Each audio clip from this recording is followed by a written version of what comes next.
In this brief video, I want to demonstrate how to do a CMA. There's actually two ways to start your CMA. The first way is to go to the My Matrix tab and then click on My CMAs. This takes you to your CMA Manager where all of your previous CMAs are here. We'll come back to them here in a moment. But to start your CMA, to simply click on the option that says Start a New CMA. Next, you'll notice the CMA wizard and it has several of the tabs grayed out. You'll see why here in a second. So let's start with our first tab. We need to pick our client that we want, or we can always add them if they're not already in our contact list. So I'm just going to pick on John and Susan here. I will then go to my next tab called Pages. You'll notice there are no pages here, and because there are no pages here, that is why the tabs are grayed out. They are not available until you have a page that relates to that topic. Over here are the categories that we have. We have cover sheets, we have a couple subject and adjustment pages, and so forth here. What I suggest is just click on the column header of each one to pull over all the pages related to it, because you're going to want to look and see which pages you like and which pages you don't like. After you figure out which ones you like and don't like, you can always remove them by hitting the X or move them up and down by the arrows. And if you don't like some of our pages, or you have some better pages that you'd like to add, down here you can always upload your own custom pages. And once you take out the ones you don't like and rearrange it in the order that you do like, simply hit the Set as Default option and you won't have to go through this again. Next, the Subject tab. Here on the Subject page, you can manually type in your subject property, or if you know the MLS number, you can type it in here, or you can do a search for that MLS number. Or if it's not in the MLS, you can pull it from the tax records. I'm just going to fill it in from a previous MLS number. Now, you can see that there's a section for the photo, a section for the remarks, or if you did pull over previous listings, you might want to get rid of the remarks. Here's the map section, and here's all that listing information. You can change any of this information if you like. And then down here at the bottom, there's some additional 6 additional fields that you can add to this comp. So you can either link it to a field that's within Matrix, or you can just simply type in your own column name. Once you add these customized fields here, you can always save it as your default. That way you don't have to keep adding them over and over again. The next tab is the cover sheet. Here is the photo that pulls over you can change, or your information which you could change or update, and the contacts information. Next is the comparables. Once you come in this way, you'll notice there are no comparables in here. So what it's now asking you to do is add them from a search, add them from a tax records, or pull them from a cart that you might have saved them to. I'm just going to do a quick search for my comps. You're going to type in your criteria that you like, and then you're going to find the results and select the comps that you think are best fit for this property. After you pick your comps, you're then going to hit the Add Selected. Here are the comps that you have.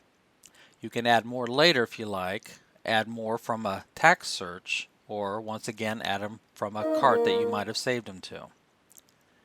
Next is the Map tab. The Map tab simply shows your subject property with the existing comps that you had picked. Then the Adjusted page, Adjustments. Here you'll see all of the properties you have, and then with your subject property up here at the top. You can go through this and you can either add or subtract the values here by simply putting in a positive dollar amount or a negative dollar amount to subtract it.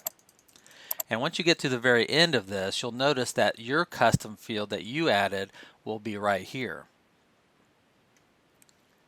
Next is the Pricing tab.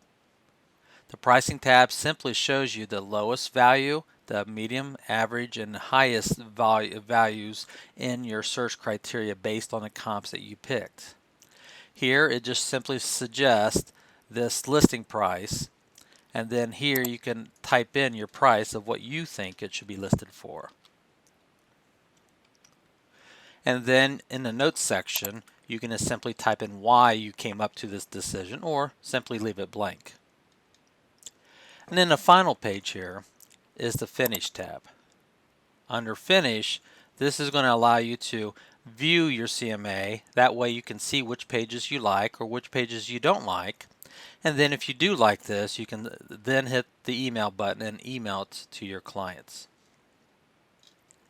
And then up here you'll notice that it's already auto-saved for me, but if I want to, I can just hit the Save CMA option also. But don't hit the X here, because that will actually get rid of the changes that I made in this CMA out there. So let's show you the other way of doing a CMA. The other way of starting your CMA is simply to go to your search first and search for the comps first. I personally like this option better because you're doing the most important part first, finding your comps. And then go to your results and choose the comps that you think are the best fits. Once you've got this, you can hit the CMA button, but before you do that, you can also hit the Quick CMA button. The Quick CMA button just gives you a quick overview, like a one-pager, and you can always insert this into your regular CMA if you like it, or in some cases, some people like this as a regular CMA. But if you don't want just a Quick CMA, then use this other CMA button. It will pull those 6 comps that you have and put them into your CMA wizard, right back to where we just were at.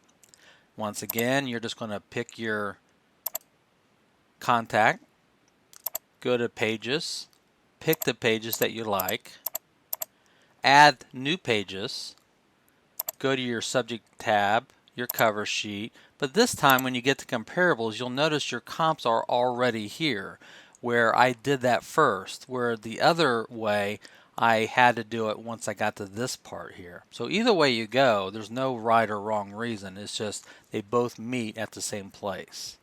And then you can go to your map, your adjustments, your pricing, and your finish button all once again. Now, once you've already got a CMA saved, let's say it's been a few weeks or a few months and you want to make an adjustment to it. Well, you can simply come here and just click on that client's CMA, come down here and hit the Edit CMA, and then here you'll just be able to go through each part here and make your adjustments. And you'll notice when you go to the comps, the comparables, you'll notice that you can get rid of some comps out of your list, because now maybe after a few months now they're outdated, so you can always remove them. And if you go and add more comps to this CMA, it remembers what your search criteria was 2 months ago or 3 months ago, whenever it was the last time, and you can either leave that criteria or change it.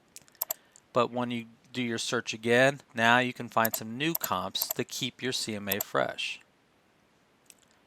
But that's pretty much it. Just make sure you save it when you're done. And if you have any questions, please let us know and we will be glad to help you. Thank you.